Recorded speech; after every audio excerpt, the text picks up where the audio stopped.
Buenos días, alumnos. Hoy día tenemos un tema de literatura, algo muy importante de acuerdo al espacio temporal. La literatura pre-renacentista y renacentista. Bien, entonces, ¿qué es la literatura pre-renacentista? Históricamente, la época medieval tiene sus propias características, tiene sus contextos básicamente, sus paradigmas, sus modelos. Pero ese tiempo cambia. Entonces, el tránsito de la época medieval hacia el Renacimiento se conoce ese punto intermedio como el pre-renacimiento. ¿Renacimiento qué significa? Rescatar, volver a nacer los ideales artísticos de la cultura greco-romana. Entonces, en la época medieval, el pensamiento del hombre era básicamente teocéntrico, teo Dios, y el centro del universo era Dios. Entonces, en la época del Renacimiento, renacer es volver a retomar los principios greco-latinos. Entonces, es el hombre el centro principal del universo. Entonces, ese tránsito de la época medieval al Renacimiento se conoce como pre-renacimiento. Por eso vamos a ver algunos indicadores sobre ese contexto cultural literario. En el siglo XV, denominado el otoño de la Edad Media o pre-renacimiento, es el inicio de un cambio en el pensamiento que rompe con la concepción medieval del mundo. Durante este periodo, la burguesía ofreció económicamente y demandó más poder político. La monarquía, no obstante, procuró consolidar un estado absolutista. En esta época conviven un incipiente humanismo con la escolástica medieval.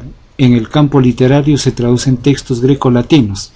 Bien, en este humanismo quiere decir que es el hombre el centro principal. De la palabra hombre viene humanismo. Entonces el hombre con su creación artística,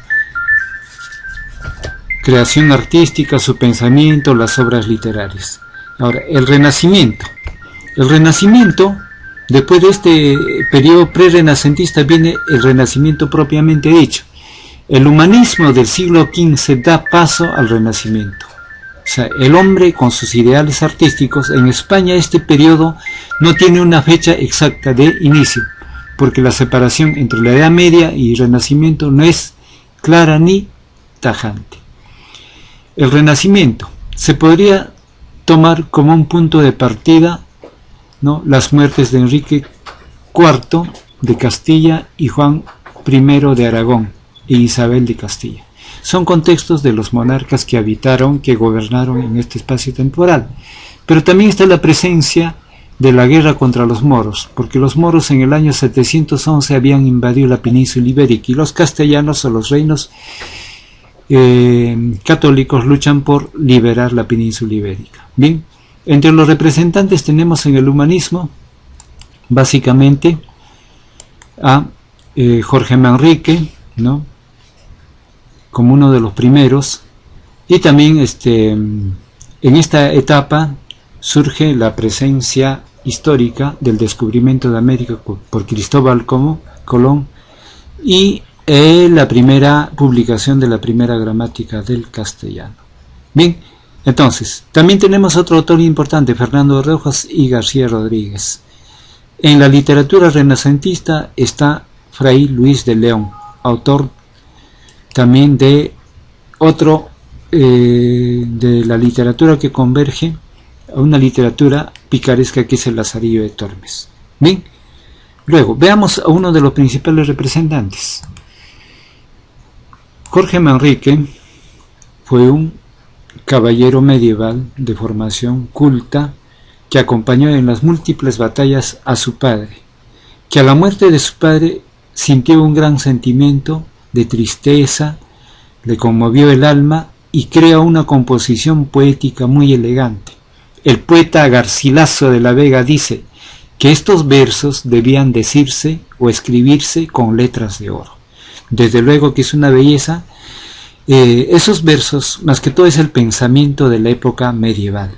¿Por qué es esto así? Porque el hombre medieval básicamente teme la muerte.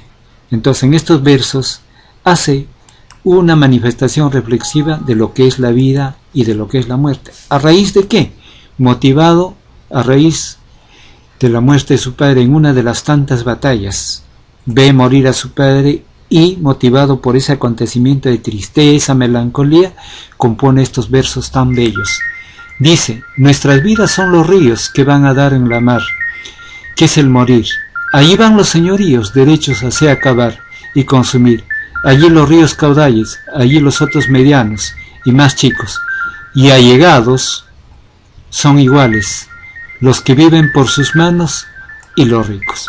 Entonces, desde luego, la literatura es tan bella, más que todo tratándose de esta poesía de coplas por la muerte de su padre, ¿no? El maestre de Santiago, el padre del poeta Jorge Manrique. El poeta Jorge Manrique más dedicó su tiempo a las batallas, acompañando a su padre, y dio un tiempo para poder componer esta bella composición poética. Bien, muchas gracias.